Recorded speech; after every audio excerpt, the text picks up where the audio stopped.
Hello, नमस्कार मेरे मित्रों, मेरे प्यारे साथियों। न्यू न्यूटन क्लासेस में आपका वेलकम है। अपन यहाँ पर देख रहे थे प्रीवियस ईयर में पुलिस के क्वेश्चन मैथ के जितने भी थे सब अपन सॉल्व कर रहे थे। ये पार्ट 3 है। अपन अभी तक 2 पार्ट सॉल्व कर चुके हैं और अब तीसरे पार्ट में कुछ क्वेश्चन और देखते हैं मैथ के। मुझे उम्मीद है यदि आप लोगों को बहुत एंजॉय आ रहा होगा, कुछ नया सीख रहे होंगे और मेरा मकसद ही आप लोगों को कुछ नया सिखाना है और नया सीखते रहना भी आप लोगों को चाहिए, ठीक है। क्योंकि नया सीखोगे तभी तो मज़ा आए यार मित्रों। कुछ नया नहीं सीखोगे तो हमारे सिखाने का मकसद बनता नहीं है हमारा। तो सबसे पहले क्या करना है, चैनल को लाइक करें, सब्सक्राइब करें और लोगों के बीच फैलाएं। क्योंकि जितना आप चैनल को सब्सक्राइब कर लेंगे और शेयर करेंगे उतना ही हमें मोटिवेशन मिलता है और अच्छा लगता है। तो हमेशा एक चीज़ याद रखना है कि हर क्वेश्चन में कुछ ना कुछ नया ज़रूर सीखना है।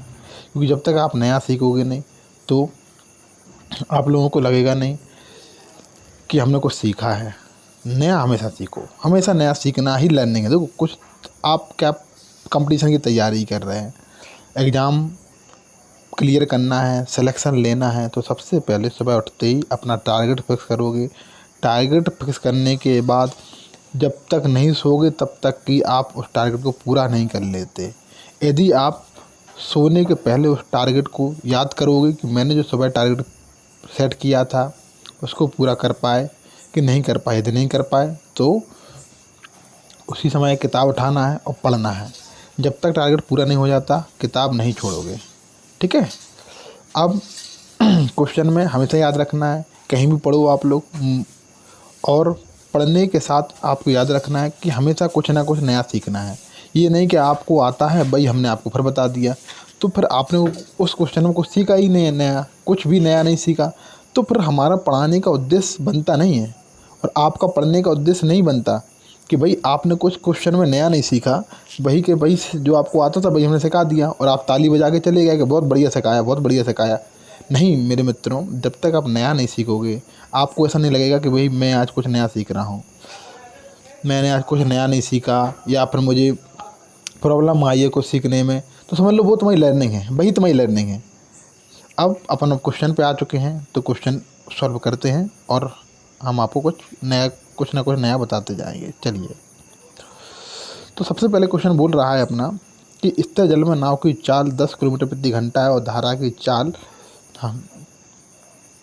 चाल भी 5 किलोमीटर प्रति घंटा है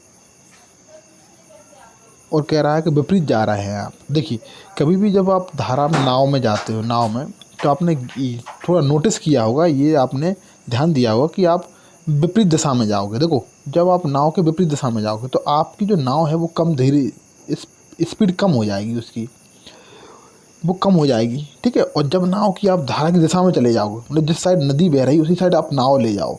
आप खुद देखो ये चीज़, खुद बैठना नाव में और इस चीज़ को ध्यान रखना, इस चीज़ को ऑब्जर्व करना कि भाई मैं जब दिशा में जा रहा हूँ तो मैं बहुत डबल स्पीड से जाने लगा, तो वो क्यों हो जाता है ऐसा, उस पर विचार करते हैं। क्योंकि हमारा उद्देश्य नहीं है क्वेश्चन सॉल्व कराना, तो हम 2-3 सेकंड में करा देंगे आपको सॉल्व, लेकिन हम आपको कुछ नया सिखाना चाह रहे हैं। इस क्वेश्चन के थ्रू कई सारी लर्निंग देना चाह रहा है, कई सारे थॉट देना चाह रहा है, ठीक है।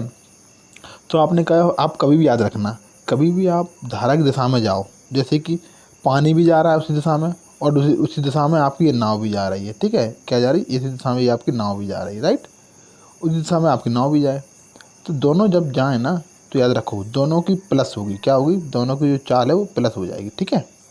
धारा की दिशा में हमेशा नाव की चाल और पानी की चाल जुड़ती है, क्योंकि आप दिशा में जा रहे हो तो आप रटना नहीं है ये चीज़, आप खुद दिमाग से सोचना है कि हम दिशा में जा रहे हैं तो दोनों चालें जुड़ कर जाएंगी, पानी की और नाव की, जिसमें तुम बैठो वो भी डबल स्पीड से बढ़ने लगती है। तो अब याद रखना, विपरीत जाओगे तो क्या होगा, तो आपको स्पीड कम हो जाएगी आपकी, ठीक है, लेकिन समय ज़्यादा लगेगा। समझ आई कि नहीं आई। तो अब आपको याद रखना है कि जब आप धारा के विपरीत जाओगे, विपरीत के लिए हम क्या कर रहा है, यू बना रहा है, और दिशा के लिए क्या बना रहा है, भी।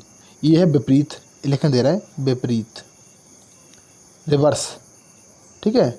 और ये है दिशा में, राइट। तो कभी भी आप दिशा में जाओ, ठीक है, तो आपको जो समय है वो कम लगता है। क्या लगता है? समय कम लगेगा। तो मैं लिख दें T1 मतलब होता है कम समय, ठीक है। और T2 अब लिख दे, T2 आप कुछ भी मान सकते हैं, हमने T2 माना है। T2 है जो वो ज़्यादा समय होगा, अपने लिख देते हैं, ठीक है। ज़्यादा हमेशा याद रखो, राइट। चलिए, समझ आ गई नहीं? तो ये हम आपको सिखाना चाहे। यू क्या है? विपरीत दिशा मतलब क्या है? विपरीत का मतलब ये है कि यू मतलब आप विपरीत दिशा में जा रहा है। हमने ये डिनोट किया है। यू मतलब डिनोट करने के लिए, कोई रिप्रेजेंट करने के लिए हमने ये नंबर यू माना है। बी को माना दिशा में। तो कभी दिशा में जा रहा है, दिशा में जा रहे हो तो क्या हो रहा है कि आप दिशा में जा रहे हो तो आप जिसमें नाव में बैठे हो उस नाव की भी चाल और पानी मतलब वाटर की चाल जुड़ जाती है। और विपरीत दिशा में क्या होती है? आपकी चाल जो भी है उस चाल में से पानी की चाल घट जाती है, ठीक है। क्या कर देता है? पानी आपकी चाल को कम कर देता है विपरीत दिशा में, ठीक। बी माना बोट होता है और डब्ल्यू माना वाटर होता है, ठीक है। तो अब क्वेश्चन आप पढ़ते हैं। ये हमने आपको सिखाया कुछ, इसको आपको हम यूज करेंगे जब आपको ये टॉपिक पढ़ाएंगे ना हम आपको पूरा, तो ये हम इस चीज़ का यूज करेंगे। और इसको आपको यदि याद है तो हम एक क्वेश्चन आपको बगैर पेन चलाए 2 या 3 सेकंड में सॉल्व कर लोगे आप। अब देखो सवाल पढ़ते हैं। स्थिर जल में नाव की चाल, देखो ये आगे स्थिर जल में नाव की चाल मतलब ये तुम्हारी चाल है 10 किलोमीटर है, और धारा की चाल 5 किलोमीटर है। आप कैसे जा रहा है? विपरीत जा रहा है। विपरीत में क्या कहा हमने? कम हो जाएगी। तो आपकी 10 थी, 10 में से 5 तो ये धारा की चाल कम कर देगा, तो कितने बचेगी तुम्हारी? 5। अब 5 किलोमीटर जाना है और तुमको 5 किलोमीटर प्रति घंटा तुम्हारी चाल है। ये हम लिख रहे हैं, लिखना नहीं, आपको दिमाग में रखना है ये चीज़। 5 किलोमीटर प्रति घंटा चाल है और तुमको विपरीत कितना जाना है? 5 किलोमीटर जाना है। तो कितना समय लगेगा? 1 घंटा लगेगा। तो देखो कहीं ऑप्शन में 1 घंटा है? नहीं है। तो इस क्वेश्चन वाले ने 1 घंटा नहीं बनाया, इसलिए आपको कहीं पे भी ई नंबर एक ऑप्शन बना के यहाँ पर लिख दीजिए 1 घंटा मतलब 60 मिनट। क्योंकि देखो वही चीज़ है ना, 5 किलोमीटर जाना है विपरीत दिशा में। विपरीत दिशा में आपकी चाल कितनी है? 5 किलोमीटर प्रति घंटा, मतलब 1 घंटे में 5 किलोमीटर, और 5 ही किलोमीटर जाना था तो 1 घंटे में पहुँच जाओगे आप 5 किलोमीटर। समझ आ रही कि नहीं आ रही? आपको पेन चलाने की जरूरत है ही नहीं क्वेश्चन में। देखो अब हम आपको ना इस क्वेश्चन को, अच्छा इस क्वेश्चन का उत्तर देख लेते हैं क्या है। 20 है, मतलब इस क्वेश्चन का जो उत्तर है 20 है। उस क्वेश्चन को अपन सही कर लेते हैं। ये क्वेश्चन में गड़बड़ है। यहाँ पर जो विपरीत आप लिख रहे हैं, या विपरीत नहीं, दिशा लिख लो, एक ही दिशा में लिख लो, तब सही आ जाएगा अपना उत्तर। एक ही दिशा में, उत्तर गलत है। क्या है ये? उत्तर गलत है, ठीक है। एक ही दिशा में कर लो, सही सही आ जाएगा। देखो आप करा देते हैं आपका। अब देखो, अब एक ही दिशा में जा रहा है, मतलब अब दिशा में जा रहे हैं तो आपकी जो चाल है और जो धारा की चाल है वो जुड़ जाती है। अभी हमने बताया आपको। तो ये आपकी कितनी हो जाएगी? 15 किलोमीटर प्रति घंटा। समझ में आ रही? इसका मतलब क्या है? चाल तुम्हारी 15 किलोमीटर प्रति घंटा है। इसका मतलब है कि 15 किलोमीटर जाओगे 1 घंटे में। हर चीज़ का मतलब पता होना चाहिए। ऐसा नहीं रटना नहीं है कि चाल 15 किलोमीटर प्रति घंटा, पता ही नहीं लोगों को, कई लोगों को तो पता नहीं कि प्रति घंटा का मतलब क्या होता है। 1 घंटे में 15 किलोमीटर जाओगे आप, और आपको कितना जाना है? 5 किलोमीटर। कितना जाना है? 5 किलोमीटर। तो देखो यहाँ पर कैसा हुआ, 15 का आधा तिहाई हो गया, 15 एक तिहाई हो जाएगा। तो यहाँ भी 1 घंटे का मतलब कितना होता है? 60 मिनट। 60 मिनट का भी एक तिहाई हो जाएगा, कितना होते हैं? 20 मिनट। 60 का एक तिहाई कितना होगा? 20 मिनट। देखो कितना आसान हो गया। तो उत्तर हो गया अपना 20। समझ आई कि नहीं आई? ये 30 नहीं 20, राइट। दिशा में जा रहा है इसलिए आपकी चाल 15 हो जाएगी। अब देखो आप दिशा में ये उत्तर आपको पेन नहीं चलाएंगे, देखिए आप अपन थॉट प्रोसेस में करेंगे क्वेश्चन को। आप बोले 15 किलोमीटर हो जाएगी धारा की दिशा में, 15 किलोमीटर हो जाएगी मतलब 1 घंटे में 15 किलोमीटर, तो 60 मिनट में 15 किलोमीटर। आपको कितना जाना है? 5 किलोमीटर जाना है। तो 60 मिनट का 15 का तिहाई हुआ तो 60 का भी तिहाई हो जाएगा, 20 मिनट। बस उत्तर खत्म। आगे बढ़े अब।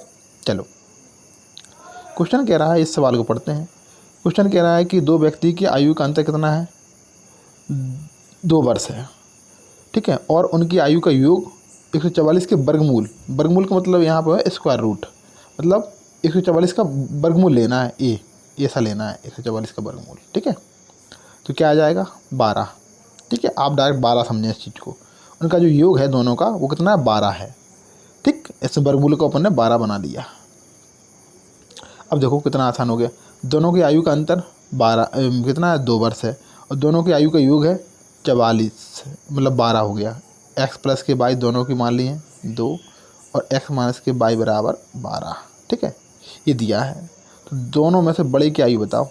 इस सवाल को जब मैंने पढ़ा ना तो सीधा अपने दिमाग में एक चीज़ आ गई, क्योंकि मैं ये चीज़ बता चुका हूँ। जब 2 चीज़ों का x प्लस के y लिखा हो और a माइनस के बाई लिखा हो, तो हमको ये वैल्यू निकालनी है x की वैल्यू।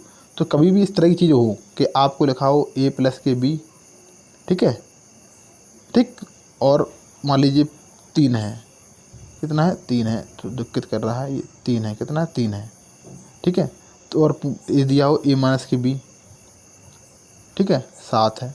कभी इस तरह की चीज़ दी हो तो हमेशा क्या करना है, जब आपसे पूछा जाए पहला वाला शब्द, ठीक है, पहला वाला पूछा जाए तो इन दोनों को जोड़ देना है और 2 का भाग लगा देना है, क्योंकि यहीं से तो बना, देखो इन दोनों को जोड़ो तो b से b कट जाएगा, b से b कट जाएगा, क्या बचेगा यहाँ पर 2a, 2a बराबर कितना हो जाएगा 10, और एक की वैल्यू कितनी आ जाएगी 5। समझ में आएगी नहीं आई? तो हम वही तो डायरेक्ट आपसे कह रहे हैं कि x की वैल्यू निकालना है, तो क्या करना है, इन दोनों को जोड़ दो तो होगा 12 दूध 14, 14/2 मतलब 7, इसकी वैल्यू 7 आ जाएगी, ठीक है, उत्तर हो जाएगा 7, राइट। कितना आसान था। अब आप डायरेक्ट करोगे सवाल, कैसे करोगे, जैसे आपको अंतर समझ में आए दो चीज़ों का और दो चीज़ों का जोड़ समझ में आए, तो आपको ए की कभी भी पहले वाले की वैल्यू निकालनी है तो दोनों को जोड़ के 2 का भाग लगा देना है, ठीक, तो उत्तर निकल आएगा अपना। और कहीं आपको बाई की वैल्यू निकालनी है, बाई की वैल्यू निकालनी है, क्या निकालनी है, बाई की वैल्यू निकालनी हो तो क्या करना है, कुछ नहीं करना है, दोनों को भी अपन जोड़ रहे थे, दोनों को घटा के 2 का भाग लगा देंगे। बाई की वैल्यू निकालना है तो दोनों को घटा के 2 का भाग लगा दो, 12 में से 2 चले गए, 10/2 5, उत्तर हो गया, बाई की वैल्यू निकल गई।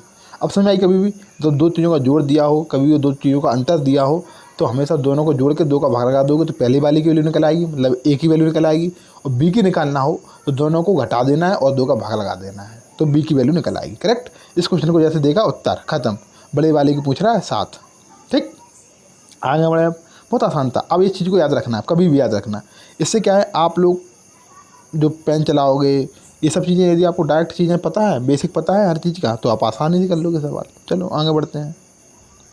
बहुत ये तो सवाल हम आपसे यहाँ से ना एसएससी के कॉन्सेप्ट डेवलप करवा रहे हैं, आपको जब एसएससी की बुक कराएंगे ना हम, तब समझ में आएगी आपको,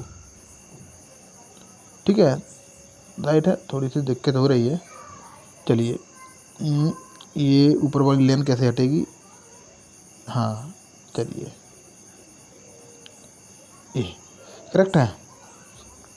अब कह रहा है ए की आयु उसके पुत्र की आयु की 6 गुनी है, और ए के पिता की आयु, मतलब ए जो है उसका पुत्र भी है और ए के पिता भी हैं, 3 लोग हैं मतलब, तो अपन वो कहेंगे ए के कौन है, यहाँ देख लीजिए, ए के पिता, ए के पिता मतलब यहाँ लिख देते हैं, एक ए है, ए का सन है यहाँ पर, और ए के यहाँ पर पिता के लिए फादर लिख देते हैं, ठीक है, 3 लोग हैं।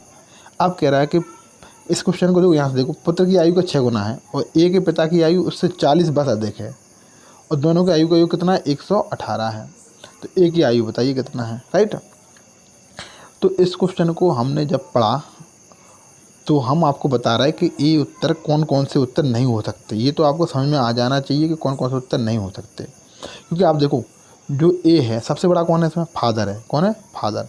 आपसे पूछे तुम्हारी आयु, ठीक, एक ही आयु पूछिए, तो ये समझ में आ जाना चाहिए कि सबसे बड़ा पिताजी है, पिताजी की 40 वर्ष अधिक है, पिताजी को 40 वर्ष दे देंगे अपन, मान लीजिए 118 नहीं, आप 120 मान लीजिए, 120 में से 40 वर्ष तो पिताजी के पास हैं ही अधिक, फिर आप कितने बचे पास, आपके पास बचे अब 80, अब 80 बचे, अब 80 को आप तीनों तीनों में बराबर ही बांट दो, मान लो आप एक इस तरह का मान रहे हैं कि बराबर बराबर ही बांट दिए, 40 तो दे दिए अपने पिताजी को, फिर बराबर ही मान अपन बराबर ही बांट दिए, तब भी यार देख लो तुम कि जो बराबर बांटने के बाद भी ना जो एक ही आयु है वो 80 में से कभी 76 हो सकती है कि एक ही आयु, नहीं हो सकती है, बराबर बांट रहे हैं अपन, तब भी नहीं हो सकती है, राइट, क्योंकि भाई 80 ही है, 80 में से आप 3 हिस्सा करोगे तो कितना कितना बैठेगा भाई, लगभग तुम्हारा 27 के आसपास बैठेगा, ठीक है, तो समझ आएगी यही।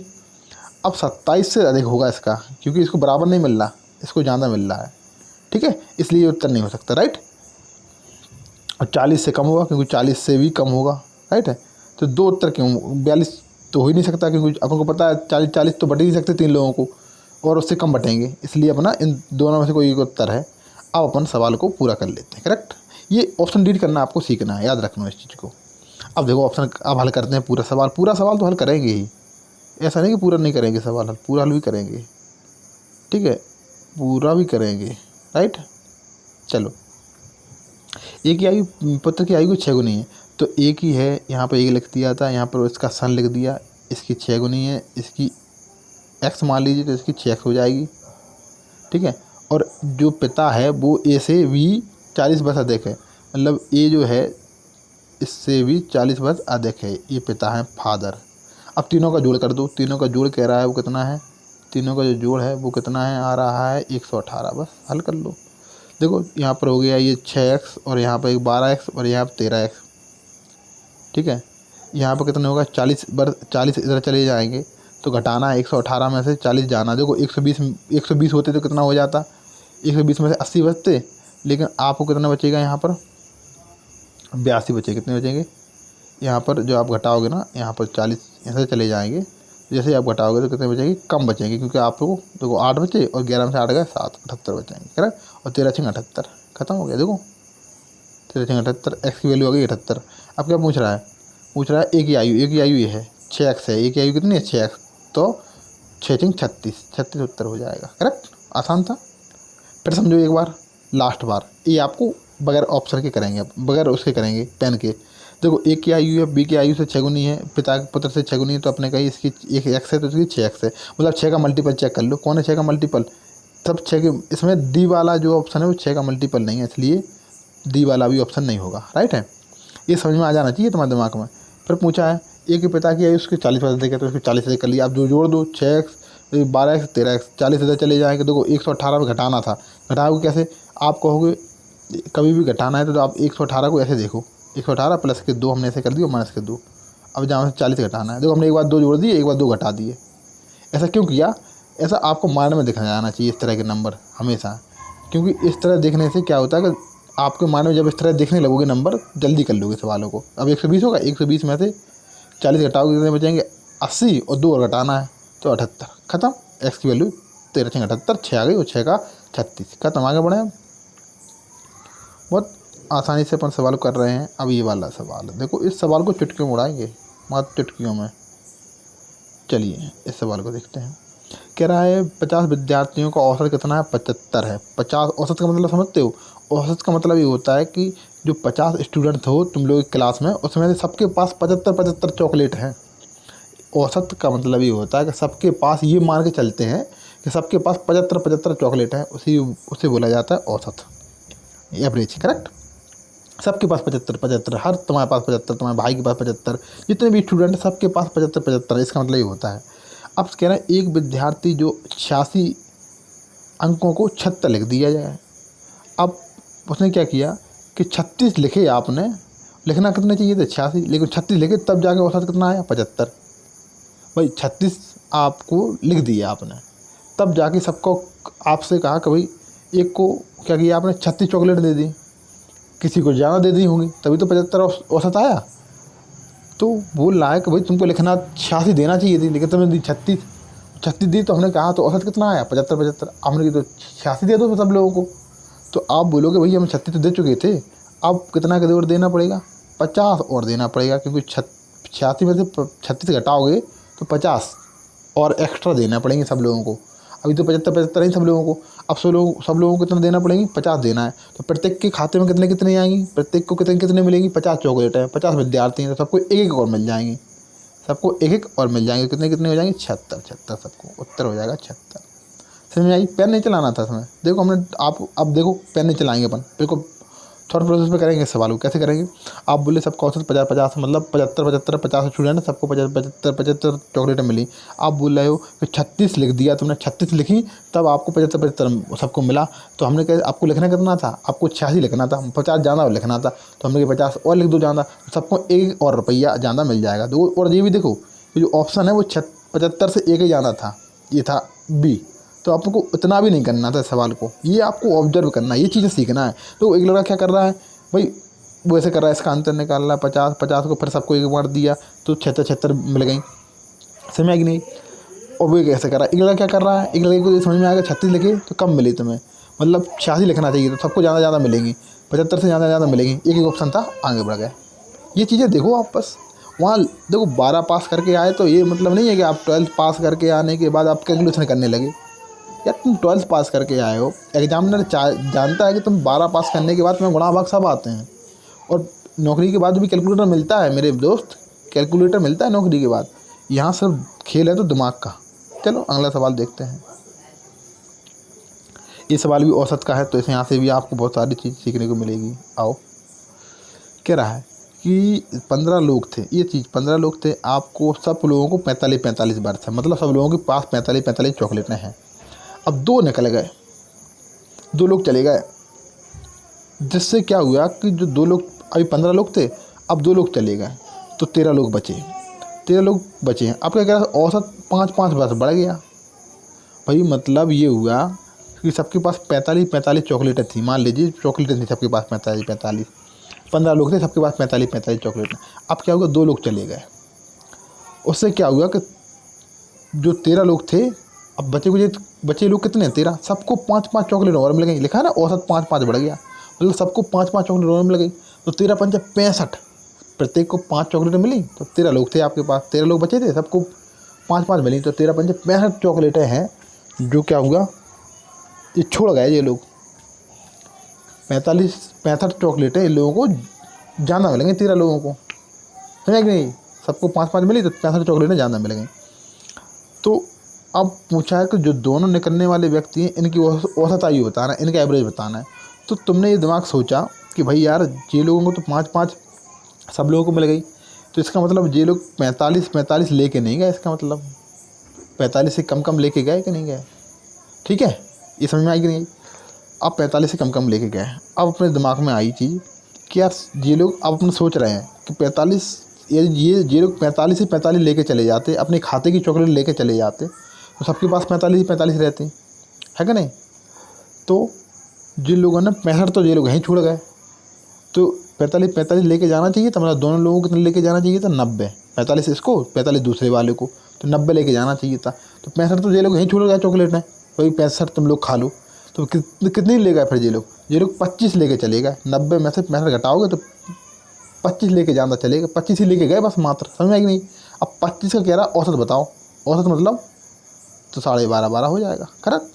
औसत मतलब होता है आधा करना है, 2 लोग हैं तो 2 के बीच में बांट दो, तो 12.5 उत्तर हो जाएगा। कितना आसान, पेन नहीं चलाना, इतना बताया था। अब देखो, बगैर बिल्कुल थॉट प्रोसेस में करेंगे 2-3 सेकंड में। देखो अब सीधा, अब आपको सीधा करना है। 15 लोग थे, 15 लोगों में सबको 45-45 बस था, तो अपन के सबको पास 45-45 चॉकलेट थी। 2 लोग निकल गए, ऐसे सब लोगों को कितना मिल गया भाई। तो अपन एक दिमाग में लगाओगे, सब लोग, ये लोग 2 लोग हैं, जो ये लोग 45-45 चॉकलेट लेके जाते, तब भी सबके पास 45-45 चॉकलेट बचती। लेकिन ये लोग कम लेके गए, कितनी कम लेके गए, तुम बोले 13×5 = 65, 5-5 मिल गए, 13×5 = 65 चॉकलेट कम लेके गए। 90 लेके जाना चाहिए था दोनों लोगों को, लेकिन कितनी लेके गए, 45 तो यहीं छोड़ गए, तो 25 चॉकलेट लेके चले गए। तो 25 चॉकलेटों को 2 लोग लेके गए हैं, तो कितनी होंगी, आधे आधे दोनों को हिस्सों में बांटोगे तो 12.5 मिल जाएंगे, उत्तर खत्म। समझ आइए। औसत वैसे पूरी कैलकुलेशन नहीं करना है, तो कई लोग क्या है, ट्रेडिशनल करते हैं इस सवाल को, और ट्रेडिशनल करने से ना बहुत टाइम लग जाता है। ठीक है, ट्रेडिशनल तो करने ही नहीं है सवाल, एक तो दिमाग में लगा लो, ट्रेडिशनल तो हम करेंगे नहीं। चलो ट्रेडिशनल ही बता देते हैं आप लोगों को, क्योंकि आप लोग जहाँ भी पढ़ रहे होगे वहाँ ट्रेडिशनल बताया गया होगा, इसलिए हम मुझे बता रहे होंगे, आपको समझ में आएगा नहीं। चलो बता देते हैं। 15 लोग थे, सबको कितना था, औसत आयु कितनी है, 45, तो 15 × 45, करेक्ट है। ये योग हो गया, 15 लोगों का योग हो गया, ये जोड़ हो गया। अब कह रहे हैं 2 व्यक्ति निकल गए, तो कितने बचे, ठीक है, 2 व्यक्ति निकल गए हैं, जिससे कि अब बचे आपके पास जो है वो 2 लाख व्यक्ति हैं जो निकल गए। तो अब कितने व्यक्ति थे, 13 व्यक्ति बचे। सबको कितनी मिल गई, 5-5 बार बढ़ गया, कितना हो गया सब लोगों का, 5-5 बार बढ़ गया, तो मतलब 45-45 था, अब कितना हो जाएगा, 50-50। ठीक है, अब जो 2 व्यक्ति का ये हो गया, 13 व्यक्तियों का योग ये हो गया, तो 2 व्यक्तियों का 2 व्यक्ति और बचे। 2 लोग कितने लेके गए, XX लेके वो चले गए, दोनों लोग XX लेके वो चले गए, तो हो गया 15 व्यक्ति यहाँ होगा, 13 जे 2 जे 15 यहाँ, 15 यहाँ, 15 का जोड़, ये भी 13 का जोड़ था, और ये 2 का और। ठीक है, तो ये आओ, अब देखो घटाओ, कितना डिफिकल्ट हो गया। अब गुणा करोगे आप, फिर उसके बाद यहाँ लाओगे, फिर एक्स की वैल्यू निकल के आएगी, आखिरी में 12.5 आएगी, उत्तर निकाल लेना। ये आप लोग कर लेना कैलकुलेशन इसकी, क्योंकि आप जिस तरीके से करोगे ना उसमें, और इसमें देखो कितना टाइम लग रहा है। एक और क्वेश्चन आ गया एवरेज का, मतलब एवरेज में आप लोग पूरी अंडरस्टैंडिंग यहीं पे ले लोगे, कहीं भी आपको एवरेज के क्वेश्चन में दिक्कत नहीं आएगी। अब देखो, आप कह रहे विश्व कप में सेमीफाइनल में मैथ तो आप लोगों को सबको पसंद है, इसलिए मैथ के क्वेश्चन तो आपको गलत होना नहीं चाहिए। युवराज का बल्लेबाज 7 मैच खेले, उसने 7 में 65 रन बनाए, प्रत्येक मैच में 65 बनाए, ठीक है, या 7 व्यक्ति थे, सबको 65 चॉकलेटें थी। अब क्या हुआ कि 8वें मैच में, ठीक है, 7 लोग थे, अब 8 लोग आ गया, 8वां व्यक्ति और आ गया एक और, आने से क्या हुआ कि फाइनल मैच में उसका औसत 85 हो गया। अभी सब लोगों को 65 चॉकलेटें मिल रही थी, 7 लोग थे, सबके पास 65 चॉकलेटें थी। 8वां व्यक्ति आया, उसने के पास इतनी ज़्यादा चॉकलेटें थी कि उसने कह दिया सब लोगों को बांट दी, और सबके पास कितनी कितनी हो गई, अब 85 हो गई, सबको कितनी हो गई, 85 हो गई। वो संदा आ गया तो उसे भी, मतलब वो आने के बाद सब लोगों को 85 हो गई, मतलब 8 लोग हो गए, आप सबको 85 हो गई। देखो, तो इसने 7 लोगों को कितनी दी होगी भाई, 7 लोगों को इसने दी होगी, कितनी दी होगी, 65 थी सबके पास चॉकलेटें, अब 85 हो गई सबके पास, तो इसने 20 दी होंगी, 7 लोगों को 20 दी होंगी, तो 140 इसने जी दे दी, ठीक है, एक लोग को 20, तो 7 लोगों को 140, और 85 खुद रख ली इसने अपने पास, क्योंकि सबके पास 85 थी, तो इसके पास कितने हो गए, 225, उत्तर हो जाएगा 225, कहाँ है, डी, करेक्ट। कितना आसान था, आप इस तरह करोगे तो आपका सिलेक्शन हो जाएगा, क्योंकि आप मेहनत करोगे, मेहनत करने के साथ साथ इस तरह सोचोगे तो सिलेक्शन आपका कंफर्म हो जाएगा। मेहनत करना, लेकिन मेहनत में कसर नहीं छोड़ना, डेली टारगेट फिक्स करो, टारगेट को पूरा करना है, और डेली 7-8 घंटा, तो 8 से घंटे से ऊपर ही पढ़ना है। यदि आप 12 से 13 घंटा पढ़ रहे हैं समझ लो तो बहुत अच्छा पढ़ रहे हैं, और डेली पढ़ना है, एक नहीं आज पढ़ लिया तो बहुत पढ़ा आज हमने, कल नहीं पढ़, नहीं। सिलेक्शन का एक रूल है कि आप चाहे उस दिन कम पढ़ो, लेकिन पढ़ो डेली, पढ़ना डेली है। चलो, अब हम फाइनल बता रहे हैं इस क्वेश्चन को, आपको पेन ही चलाना है, आप देखो फाइनल करेंगे।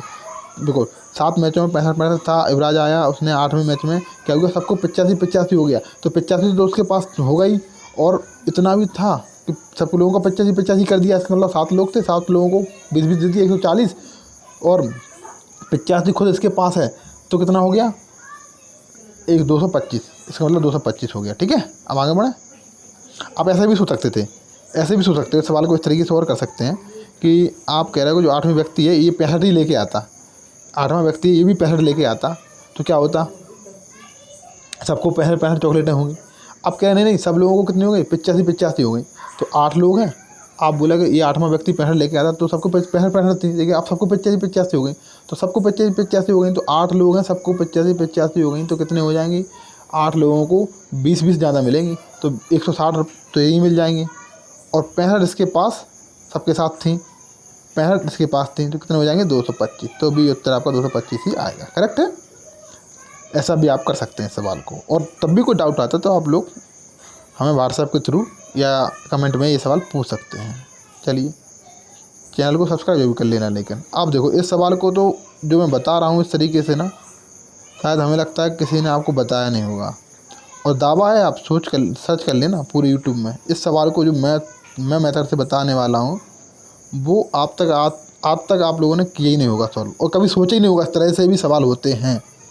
हाँ, मात्र 3 सेकंड, 2 सेकंड, बहुत कह दिया, 2 सेकंड हुई, पढ़ा और उत्तर खत्म। देखो कैसे, 90 किलोमीटर प्रति घंटा की चाल से जा रहा है, एक ट्रेन चल रही है, 75 किलोमीटर लंबे प्लेटफॉर्म को पार करना है, 8 सेकंड लगते हैं, तो ट्रेन की लंबाई कितनी है, हमें पता है 18 किलोमीटर प्रति घंटा किसके बराबर होता है, 5 मीटर प्रति सेकंड के बराबर। तो यहाँ पर 18 किलोमीटर प्रति घंटा है, 5 मीटर के प्रति सेकंड के बराबर, यहाँ पर 18 का कितना गुना होगा, 5 गुना, तो 5 का भी 5 गुना हो जाएगा, 18 बराबर 18 का 5 गुना है, 18 पंचे 90, तो 5 का भी, अब 25 मीटर प्रति सेकंड हो जाएगी चाल। अब 25 मीटर प्रति सेकंड का मतलब क्या है, 1 सेकंड में 25 मीटर, आपको कितने जाना है, 8 सेकंड, तो 1 बराबर 8, ठीक है, तो 25 पर 1 8 गुना होगा, 1 में 8 का, तो 8 आ गया, और 25 में भी 8 होगा, तो 25 275 की ये थी, और 125 की ट्रेन थी, खत्म उत्तर। पेन नहीं चलाया मैंने इसमें, देखो अब हम आपको पूरा बता रहे हैं, बिल्कुल जैसा हम सोच रहे थे वैसा हम करा, जो बोल रहे थे ना वही आपको बता रहे हैं। आप भी इस तरह कर सकते हो। देखो यहाँ देखो, ये जो 75 मीटर दिया है, यहाँ सेकंड दिया, तो आपको यहाँ समझ आना चाहिए कि जो चाल है वो भी हमारा क्या होना चाहिए, मीटर प्रति सेकंड में बदलना है। तो इसमें आपको पता है कि 18 किलोमीटर प्रति घंटा है, ये किसके बराबर होता है? 5 मीटर प्रति सेकंड के बराबर। ये हमको बता चुके थे पिछले वीडियो में। तो देखो अब 18 किलोमीटर, आप बोले 90 किलोमीटर को चेंज करना है। तो देखो ये 18 किलोमीटर है, ये यहाँ पर ये 18 किलोमीटर है, ये 18 किलोमीटर है। तो यहाँ पे देखो, यहाँ पे कितना है? 90। ठीक है, तो यहाँ पर कितने गुना है? ये 5 गुना है, तो यहाँ का भी ये 5 गुना हो जाएगा। ये आपके दिमाग में चलना चाहिए सीधा। 25 18 का क्या गुना है? 5 गुना है। ये हमने आपको बताया था, रेशियो बताया, इसे हम रेशियो बोलते हैं। 18 किलोमीटर प्रति घंटा होता है 5 मीटर प्रति सेकंड के बराबर। ठीक है, तो 90 किलोमीटर प्रति घंटा किसके बराबर होगा? ये 5 गुना है। ठीक है, तो इसका भी ये 5 गुना हो जाएगा। 25 मीटर प्रति सेकंड। इसका मतलब क्या है? 25 मीटर प्रति सेकंड का मतलब क्या होता है कि आप 1 सेकंड में 25 मीटर जाओगे। 1 सेकंड में कितना जाओगे? 25 मीटर। लेकिन आपको तो ट्रेन चलानी है 8 सेकंड तक। अब यहाँ पे देखो कितना अच्छे से बता रहे हैं। आप बोले कि 25 मीटर प्रति सेकंड आ गई हमारी चाल, मतलब 1 सेकंड में 25 मीटर। लेकिन आपको तो चलानी है ट्रेन कितने? अब ये तो हम भूल ही गए, ये तो भूल जाना है आपको 75 वाला। तो ये आप तो अभी समझो बस कि हम ट्रेन जो है वो 8 सेकंड में कितनी चलाएंगे, क्योंकि आपको यहाँ पर सेकंड का रेशियो मिल गया है। आप बोले कि 8 सेकंड तक कितनी चलाएंगे? 1 सेकंड में, ये 1 सेकंड है, सेकंड 1 सेकंड यहाँ पर 8 सेकंड में कितनी चलाओगे? तो बोले जो 8 गुना हो गया, तो यहाँ भी 8 गुना हो जाएगा। तो 200, 25 अट्ठे 200 मीटर चलाओगे 8 सेकंड में। 200 मीटर चलाओगे 8 सेकंड में। ठीक है, तो ये पूछा है। तो आप बोले कि 200 मीटर चल जाएगी ट्रेन, तो इसका मतलब है कि 75, इसमें से आप बोले कि 8 सेकंड में तो हमने प्लेटफॉर्म को ही पार कर लिया था। तो इसका मतलब ये है कि जो 200 आया है, इसमें 75 तो है आपका प्लेटफॉर्म। ठीक है, प्लेटफॉर्म। और जो 125 बचा, ये क्या है? ट्रेन की लंबाई। कि दोनों की जुड़ जाएंगी तभी तो 8 सेकंड में पार कर पाएंगे, तभी 200 बन पाएगा। अभी ये समझने में दिक्कत आई क्योंकि आप लोगों ने इस तरह सोचा नहीं होगा। करेक्ट है, आप लोगों का तरीका तो हम बता ही देंगे, उसमें कोई दिक्कत नहीं है। हम तो आप लोगों का भी तरीका बता देते हैं, लेकिन उसमें आप स्पीड नहीं अचीव कर पाओगे, बगैर पेन चलाए सवाल को नहीं कर पाओगे। और जो हम आपको स्पीड बता रहे हैं, हम तरीके से बता रहे हैं, उसमें आप अचीव कर लोगे। चलो कर लेते हैं। देखो हम इतना समय इसलिए लेते हैं सवालों पर करने पर कि हम आपको कई प्रकार से सॉल्व कराना चाहते हैं, जिससे कि आप लोगों को बारीक समझें सवालों को। अभी तक आप जितने पढ़े होंगे कहीं, अभी 30-35 मिनट में वो लोग तो करा देते हैं 30-35 सवाल, लेकिन उससे सीखते कुछ नहीं हो। बस अभी तक आप लोग जितने खूब सारे सवाल लगा लिए होंगे आपने, तब भी डाउट आ रहे हैं। क्यों आ रहे हैं? क्योंकि आपने वर्क ही नहीं किया। सब एक सवाल करो, लेकिन उसको समय दो, भले उस पर 10 मिनट ख़त्म कर दो, भले चाहे उस पर 15 मिनट खर्च कर दो, वो आपके वर्थ हैं। वो आपके उसका जो आपने 15 मिनट दिए हैं, वो आपके वर्थ हैं। वो क्वेश्चन, वो आपका मेहनत रंग लाएगी पेपर में, इसलिए आपको पूरा कर लेते हैं। देखो अब आप ये तो हमेशा याद रख लो, अब 90 किलोमीटर होता है ये 18 किलोमीटर प्रति घंटा, 18 किलोमीटर प्रति घंटा 5 मीटर प्रति सेकंड के बराबर। तो 90 18 का 5 गुना, तो 5 का भी 5 गुना। करेक्ट, समझ में कि नहीं? तो 25 मीटर प्रति सेकंड हो गया। अब आपकी चाल होगी 25 मीटर प्रति सेकंड। ठीक है, अब देखो 25 मीटर प्रति सेकंड आपकी चाल हो गई। ठीक है, अब आपको कितनी चलनी है? आप बोल रहे हो भैया हमको दूरी निकालनी है, या फिर ये देखो 25 मीटर प्रति सेकंड चाल हो गई। चाल बराबर क्या होता है? दूरी बटे समय। तो दूरी में क्या है? आप बोलोगे भाई चाल बराबर दूरी कितनी है? आप बोलोगे भाई हमारी ट्रेन की चाल प्लस के प्लेटफॉर्म की चाल। प्लेटफॉर्म की दूरी 75 बटे 8। ठीक है, ये करते हो कि नहीं करते हो? ऐसे ही करते हो ना। 25 मीटर प्रति सेकंड, चाल बराबर क्या होता है? दूरी, टोटल दूरी बटे टोटल समय। अब 25 अट्ठे 200, ये 2 वो आएगा 200, ये कहाँ चले जाएगा? 75 200 हो जाएंगे, यहाँ पर हो जाएगा ये x बराबर x प्लस के 75 और x की वैल्यू आ गई 125। यही तुम्हारी, ये आप लोग ऐसा करते हो। करेक्ट, तो समझ में आया कि नहीं आया? या फिर आप लोग ऐसे निकालते हो दूरी बराबर, दूरी टोटल दूरी कितनी चल रहा है? टोटल दूरी आपको पता नहीं है तो आप कहोगे हमारी ट्रेन की दूरी प्लस के प्लेटफॉर्म की दूरी, ठीक है। और दूरी बराबर क्या होता है, चाल। चाल कितनी है 25 और समय कितना लग रहा है 8, तब भी आपकी किसकी वैल्यू यहाँ से निकल के आ जाएगी। करेक्ट है। लेकिन जो हम आपको तरीका बता रहे हैं वो आपको समझना है। कैसे करोगे, हमारा तरीके वाले तरीके से ऐसे करोगे कि ये 18 है तो आपको सीधा 18 बराबर कितना देखना चाहिए, 18 किलोमीटर प्रति घंटा किसके बराबर होता है, 5 मीटर प्रति सेकंड के बराबर। तो 18 पंचे 90, 5 गुना है तो 5 का भी 5 गुना हो जाएगा, 25 मीटर प्रति सेकंड। अब 1 सेकंड में 25 मीटर कितना चलना है आपको, 8 सेकंड चलना है। तो 8 सेकंड में 1 का 8 गुना हुआ तो वहाँ 25 का भी 8 गुना हो जाएगा, 200 मीटर जाएगी 8 सेकंड में। 200 मीटर जाएगी तो इसमें 125 मीटर 75 मीटर प्लेटफॉर्म है और 125 मीटर क्या हो जाएगा, ट्रेन। अब आगे बढ़े। चलो इस क्वेश्चन के साथ ही हमें लगता है, चलो एक और करा देते हैं, एक और करा देते हैं, उसके साथ अपन आगे बढ़ेंगे। अब शायद हमें लगता है यहीं पे ख़त्म कर देते हैं। तो देखो मित्रों, आपको बहुत कुछ सीखने को मिल रहा होगा। यदि हम आपको फटाक से क्वेश्चन सॉल्व करा के आगे बढ़ जाएंगे तो आप लोग कुछ सीखोगे नहीं। क्वेश्चन तो सॉल्व करना सिखा देंगे हम आपको, हम सॉल्व करेंगे बस और आगे बढ़ जाएंगे, पर आप कुछ नहीं सीख पाओगे। इस तरह आप लोग जहाँ भी पढ़ रहे होंगे ऐसा ही पढ़ाया जाता है कि भाई क्वेश्चन सॉल्व किया, हाँ बच्चों क्वेश्चन सॉल्व किया और आगे बढ़ गए। उस क्वेश्चन को जब तक आप नहीं करोगे 2-3 प्रकार से सॉल्व, भाई एक बार टीचर ने बता दिया, अब आपको ये जितने भी क्वेश्चन हमें बताए, अब हर क्वेश्चन में आप लोगों को अपना अपना तरीका सोचना है और हमें तो कोशिश करनी है कि आप उस सवाल को कितने तरीके से कर सकते हैं, 2 प्रकार से, 3 प्रकार से, 4 प्रकार से। जितने प्रकार से आप करोगे सवाल उतनी प्रकार से आपको उतनी ही अच्छी नॉलेज मिलती जाएगी और आपको मन लगेगा क्वेश्चन में, ठीक है। इसी के साथ ही चैनल को लाइक और सब्सक्राइब जरूर करें, सब्सक्राइब करें इस चैनल को और लोगों को भी शेयर करें, अपने अपने दोस्तों को बताएं। भाई चैनल जब फ्री पढ़ाया जा रहा है तो आप लोग उसका ज्ञान बटोरें। और ऐसा नहीं है कि कोई क्वेश्चन बीच में छोड़ा जाएगा, कोई भी टॉपिक नहीं छोड़ा जाएगा। आप देख रहे होंगे अभी तक हर एक क्वेश्चन पे, हर एक उसको हम बहुत बारीकी से अध्ययन कर रहे हैं, उस चीज़ का कोई क्वेश्चन मिस ना हो पाए।